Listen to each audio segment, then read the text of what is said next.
Assalamu alaikum wa rahmatullahi ta'ala. Barakatuh. A wannan bidiyon zan nuna mana yadda ake skin retouch using ɗan baba photography retouch pack. So da farko dai za mu je folder da muka yi downloading na wannan retouch ɗin da na baku. So ga download nan ba ku ga gashi nan yanan ɗan baba photography retouch pack.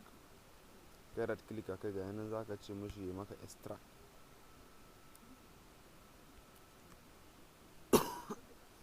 Yauwa sannan zai ce ka saka password.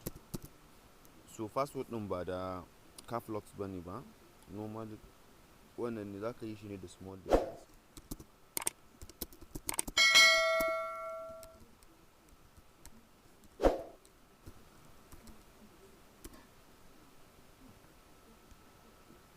To gashi nan za ku ga ya fito ga action namu nan dan ba photography, so sai mu koma cikin photoshop namu.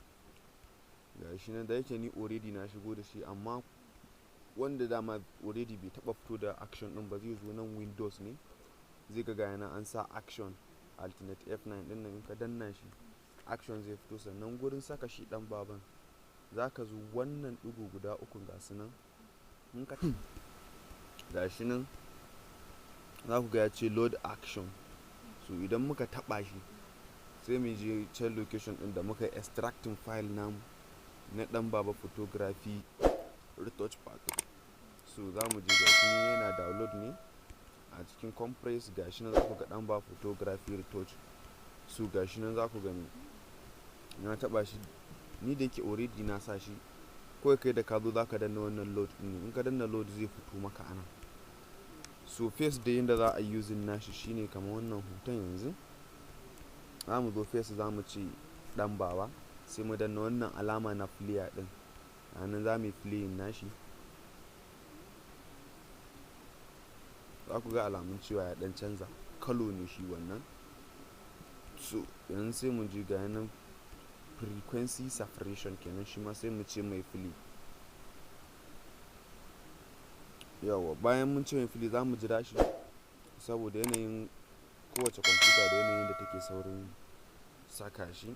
So ga yanan sai mu bude shi nan, muka bude wannan folder na group din nan, to gashi nan za mu zo wannan kolo din, sannan sai mu ce L lasso tool ga ta nan a nan gefe nan lasso tool. So in muka taba shi za mu yi highlighting inda muke so mu saka ma wannan namu.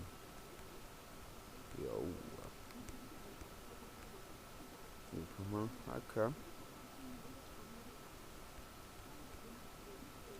So yawwa haka, to kamar haka sai in zo in ce filter, sannan zan ce blue, sai in ce gaussian blue. gashi nan za ka gan shi nan, in ka taba shi to gaussian blue dai zai fito maka a haka zero ne. So kai za ka increasing nashi na radius zuwa yanda kake so fuskan mutum ya kasance kenan, kamar haka. To gashi nan haka za ku ga fuskan tana canzawa. So gashi bara mu bar shi a 30, za ku ga fuskan nan da tai, sai mu ce mishi okay. In mu ce okay then control D shine dixelate, ko kuma kai right click ga yana za ga dixelate zai fita. So yanzu sai mu zo gefen wuyan shi ma,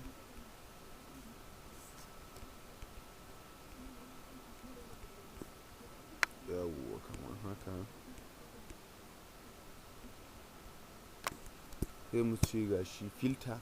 So ba sai mun koma cikin goshen blue ba, kawai ga settings din mu nan, alternate control F kenan shine shortcut na shi. Muka taba kawai zai applying settings din da muka sama nan ne. gashi nan za ka gani settings din ya zama daya. Sai mu koma kan texture idan akwai wani kurji da muke so mu cire, sannan sai mu zo gurin wannan tool din. gashi nan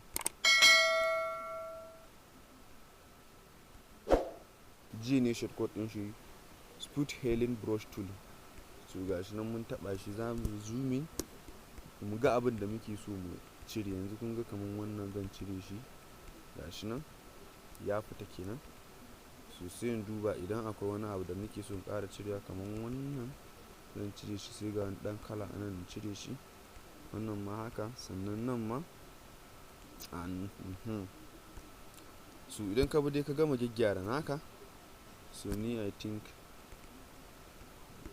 bari mu bar shi a haka. So za mu zo kan hannun nan shi ma sai mu dawo kan kololiya namu sai mu ce L, idan ya fito sannan sai mu yi wannan nan shi,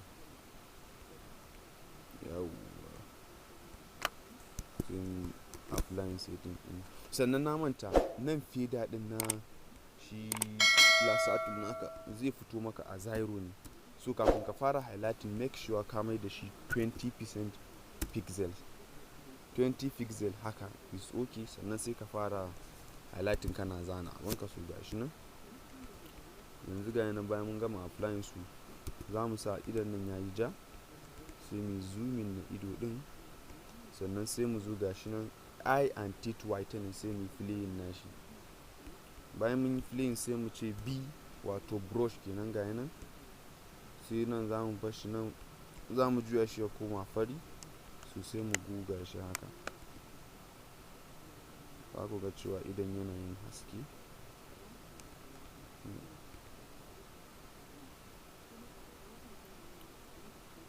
So bayan mun gama haka za mu yi duplicating layer, za mu ce Ctrl J, mun yi duplicating kenan. Idan ba haka ba kuma za mu iya janyo layer haka mu ɗaura ta akan wannan ɗin nan, zai mana duplicating. So yanzu za ku ga cewa idan ya yi haske ba kamar yadda yake da ba. Na ku ga nan, this is the before, and this is the after. Gani before and after. So yanzu ga nan mun gama skin retouch namu.